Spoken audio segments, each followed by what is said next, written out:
Hey, what's up, guys? On this episode of Writing Tips, we're going to talk about how to redeem a villain, how to kind of do the transition from bad guy to good guy, or at least something along those lines. Now, this is one of those things where I think it's becoming increasingly more popular to do, but at the same time, it doesn't necessarily get any easier because the problem when you want to redeem a villain, um, you basically kind of have to plan ahead. Like if you want someone to go from bad to good, you kind of basically need to know that's going to happen because I find that when you don't, you tend to write them just as a villain. And when someone's the bad guy, they're the bad guy. They can do a lot of terrible things. And you don't have to worry about them being kind of endeared to anyone because, well, they're bad. They're supposed to be bad, and we're not supposed to like them. So when you want to turn around and make them likable, depending on what they've done and how much of it can be something of an uphill challenge. It can be sometimes almost impossible depending on the nature of them.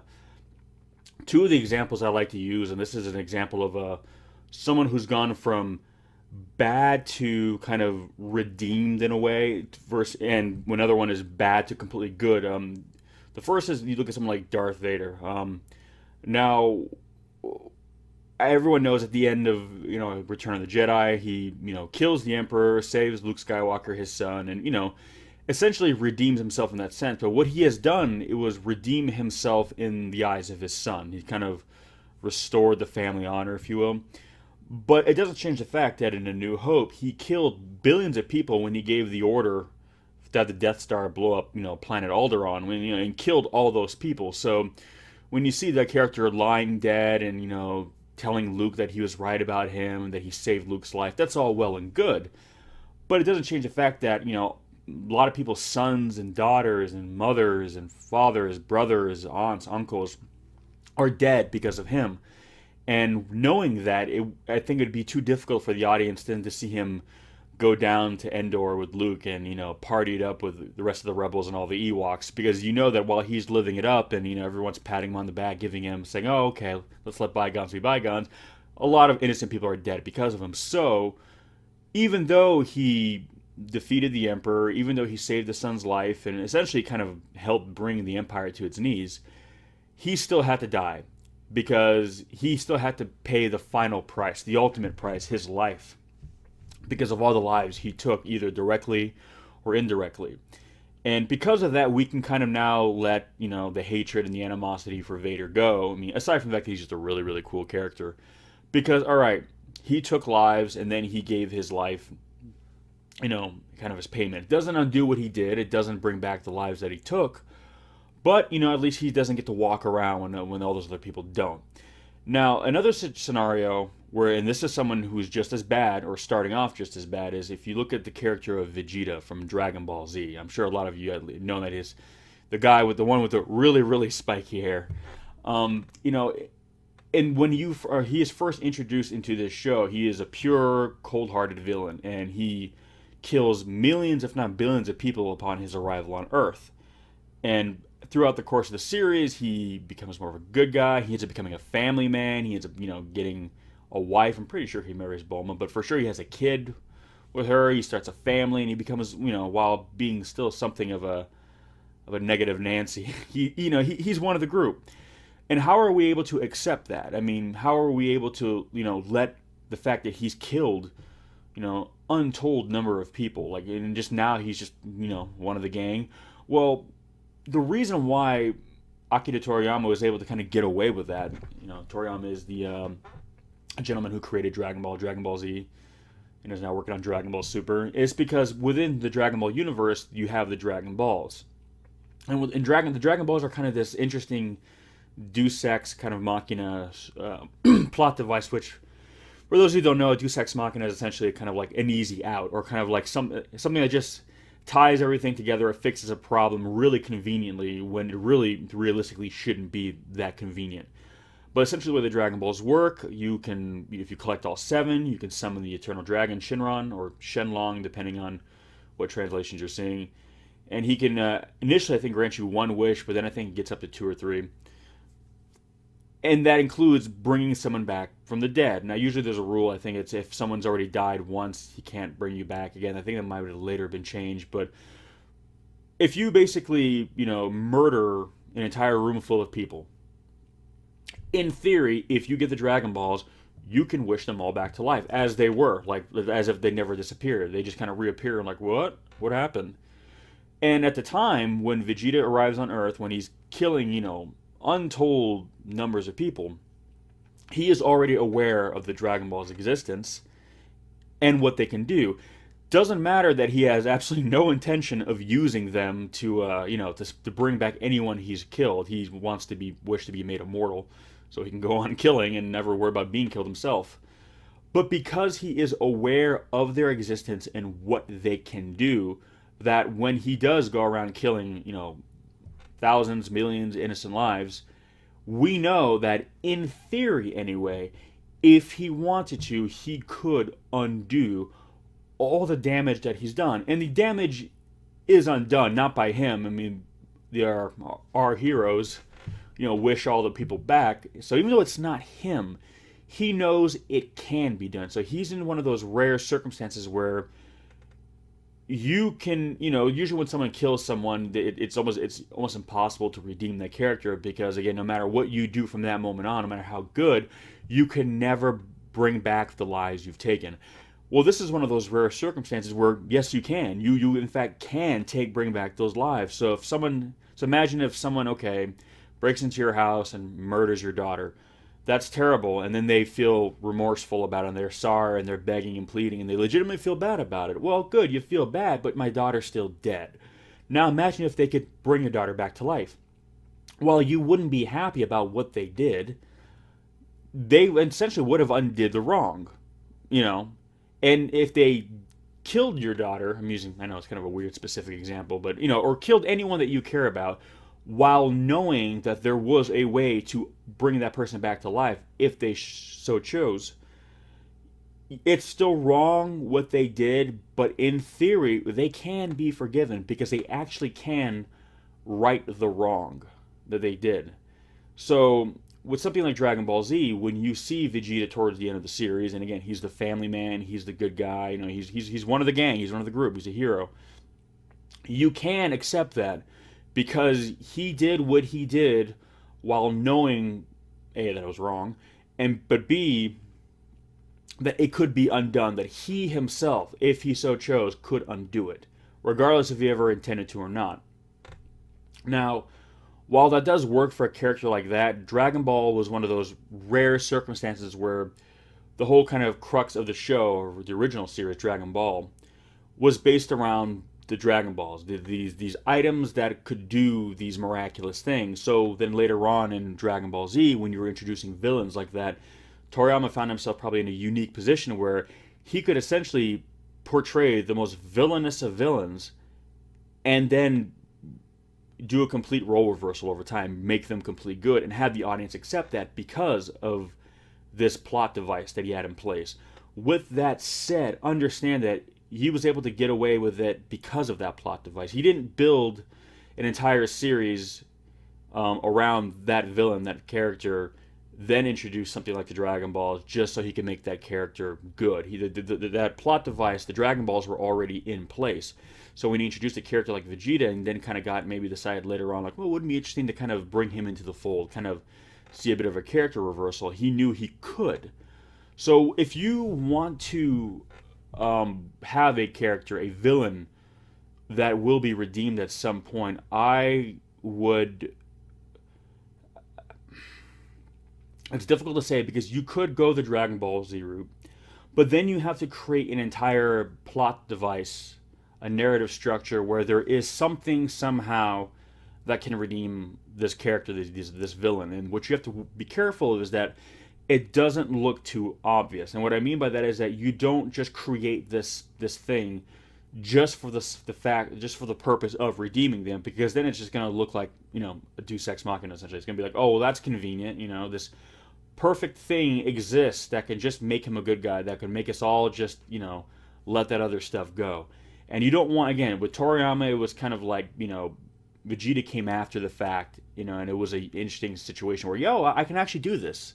Whereas any other series, after what a character like him did, you couldn't. Or if you wanted him to be kind of a redeemable villain, the extent of his evil, so to speak, wouldn't have been as severe. Like, you probably wouldn't have been killing millions of people and wiping out planets and this and that, because without the knowledge that he could bring those people back. And bear in mind, he did kill a lot of people before he knew what the Dragon Balls were. But when we are, as an audience, are introduced to him as a character, he's already aware of the Dragon Balls, so he gets a pass in that sense. And even then, it took basically the entire Dragon Ball Z series for him to get to that point where he was like the full-on good guy, and he was basically a pain in the ass right up to the end. So what I would argue, or what I would not argue, but what I would recommend is perhaps if you want to have just a bad guy, and there's nothing wrong with just having a villain either. Sometimes having the villain you just love to hate is fun. So have fun with that. But if really you want to see a character arc, if you want to see like a character journey where someone starts on one end of the spectrum and kind of gradually moves over to the other, I would recommend not starting them on the extreme end, making them, they're the bad guy, sure, but they're not committing genocide. They're not a Hitler kind of character. You know what I mean? Because again, unless you have a way to literally bring back the dead, and again, incorporating that into a story is tricky because you have to make it not seem forced. It's not a bad idea to have a bad guy and then a really bad guy. The really bad guy is, of course, the one that's not going to be redeemed, that's going to be a villain through and through. And the other one is maybe, they're a bad guy. They're fighting against the good guy, but they're not so far over that if they start to come on the right side, you as the audience won't feel like, well, I can't forgive them for what they did. They did bad stuff, but all right, they made mistakes, but they're learning from that. So start them off maybe kind of middle of the road, maybe a little bit more on one side, but not completely over. And also too, out of sight, out of mind is a beautiful thing. Even if it's implied that maybe they did some really, really bad stuff, if we don't see it, or we kind of maybe hearing about it in passing, or kind of just in abstract terms, even though your mind might realize what the implication of what that might have been, if you're not really spelling it out and you're not really showing it, it's more easily to just kind of let that go, and you're just focusing on what you see or read of them doing. And as long as it's not, horribly, just evil, okay, you can buy it, albeit take your time with it, because again, you can't have them be, if you're watching like an episode of something, you can't have them be, the devil in one and then, an angel in the next. You need to see that progression, that gradual shift to make it even that more realistic. So redeeming a villain, and villains that are redeemed are some of the most interesting characters in storytelling, because again, I think villains in a lot of ways are more relatable than heroes, because usually villains, unless they're just complete psychopaths, are the way they are because they have dealt with something due to circumstances in their lives, and we are all kind of products of our past, our upbringing. And when we see a villain that's like that, we ask ourselves, if I was exposed to those same series of circumstances, would I have turned out the same way? Am I just the way that I am because of, the good fortune that I've had, to not go through some of those things? And the same thing when you look at a hero. If I've had maybe a more virtuous life, would I be that much better now?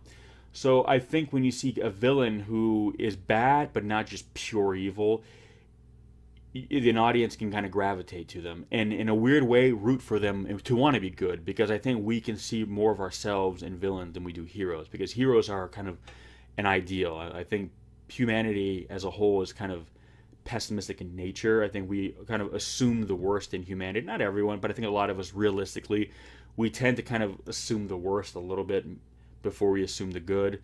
So when you see someone who's turned out bad because of a series of circumstances, you find that a bit more realistic than if they were just kind of to rise to the occasion.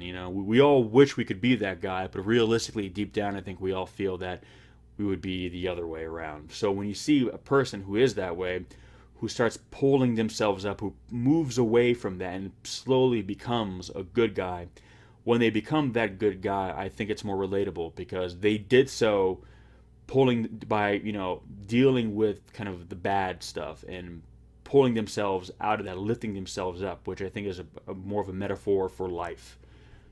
Different shades for different people, obviously, but I think we as an audience can kind of gravitate to that.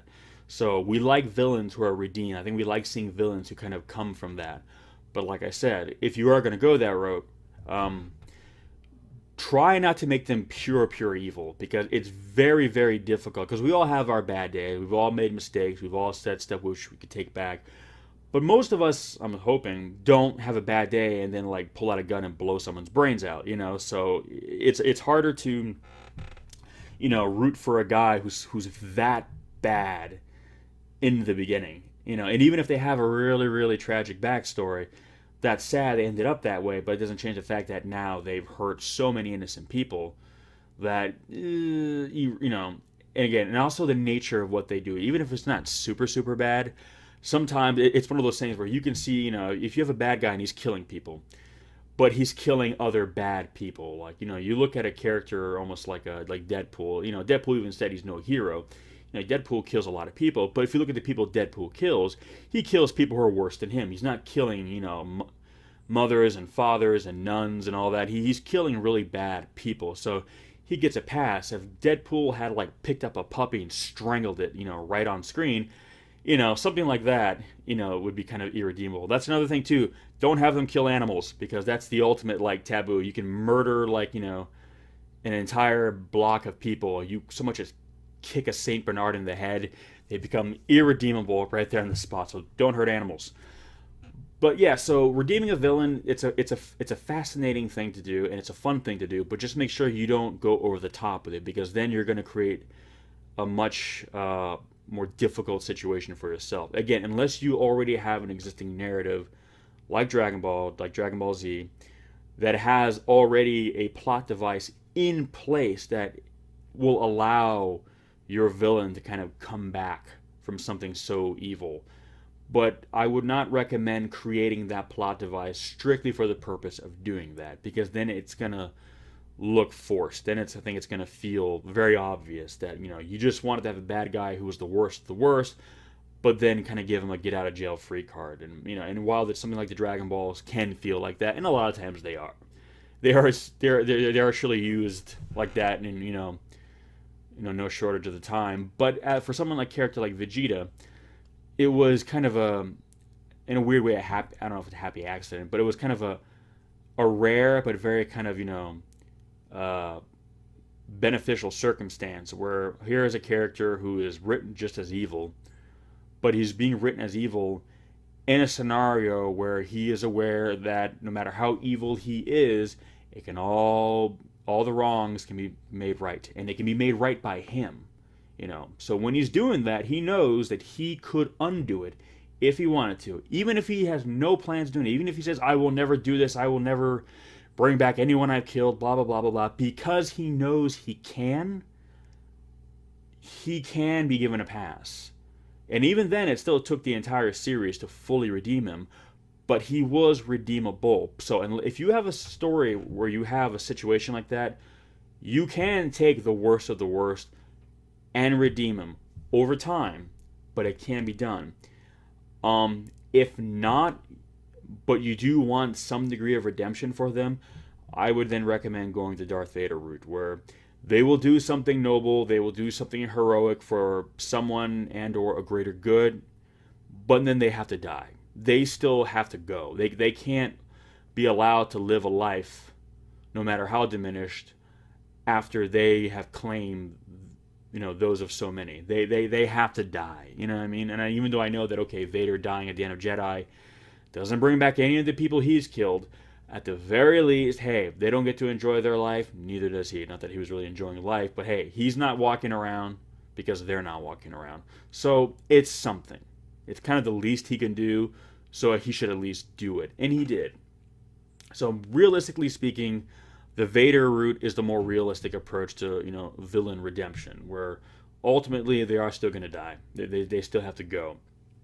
But if you find yourself in that, rare position that Toriyama did in Dragon Ball Z, yep, you can, redeem the worst of the worst. Just make sure that, the plot device was already established before the introduction of this villain, and that the plot device was not established for the sole purpose of redeeming the villain, because then it's just going to kind of come across as overly convenient and a little obvious. But, that's just my 2 cents. I mean, who knows? Maybe you might be able to find a way to pull it off, and by all means, good for you. So, but, that's just what I find is kind of the best way to go about it. But, check out the examples I've listed, and, there's plenty of others too. I'm sure if you guys want to leave some comments below and give me some other examples of what you think are kind of the two versions of the redeemable villain via like starts off as the worst and then gets perfectly good versus the guy who's pretty bad but then does some good stuff and then still has to check out at the end. I'm sure there's no shortage of them. There's probably a bunch of people I'm not even thinking of at the moment, but yeah, that's in my opinion the kind of probably the easiest way to go. So that's how it is. So villain redemption, making the bad guy good. It's not the easiest thing in the world to do, but it's a lot of fun. And when you pull it off, it makes for a very, very memorable character. So thanks for listening, guys, and watching. And if you haven't already, like and subscribe, and catch you on the flip side.